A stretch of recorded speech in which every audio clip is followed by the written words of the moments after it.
My name's Andrew Shabir. I'm a co-founding partner at a digital marketing agency called Essence. We're about 3 years old.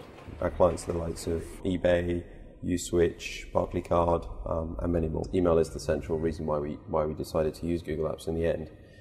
The other was spam, which was a big problem for us. And knowing as a consumer how good Gmail was at eradicating it, we had a pretty high degree of confidence that a hosted solution like Google Apps would do the same job. And I have to say, it's delivered on both those promises. We've never had a problem with it, and our email's been far more reliable since. And the level of spam has become far more manageable, and it's down to a couple a day rather than 40 a day. Google Apps has benefited our organisation in more ways than I originally expected, I think. It has delivered on the promises that it makes on the box, but it's also changed the way that we work in many ways. For example, I hadn't necessarily expected Google Talk to be a huge productivity tool, or for Google Docs to change the way that we work significantly. They're both fairly simple applications, but actually just knowing that everybody's got access to them has been incredibly powerful.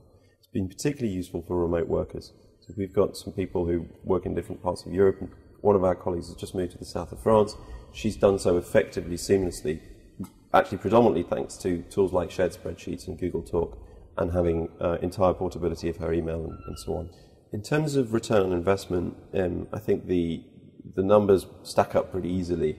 Well, I think it's saved us tens of thousands of pounds a year. To us, that's a very significant saving, yes. And the outlay being about £700 a year for us, you could call that an ROI that's pretty phenomenal.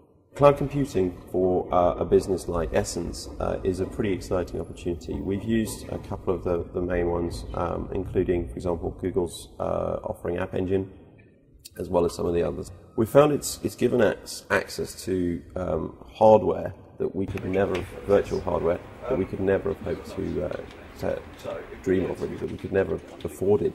5 years ago, that would have been totally inaccessible. For an organisation like us, which is fairly technically savvy, but actually a little bit light on resources by comparison with the big players in our market, that's been great. It's given us a kind of agility as well as scale. So we've been able to build applications that process huge amounts of data without having the outlay of building entire data centers. In terms of the way that we expect to use Google Apps in the future, I think we're loving the fact that the platform keeps evolving, keeps improving, at a rate that you don't normally expect with an enterprise application suite like that. A lot of the consumer features keep being ported across. We just want to keep growing with it, really, and we're pretty much using all of its features right now. I'm just looking forward to the next ones.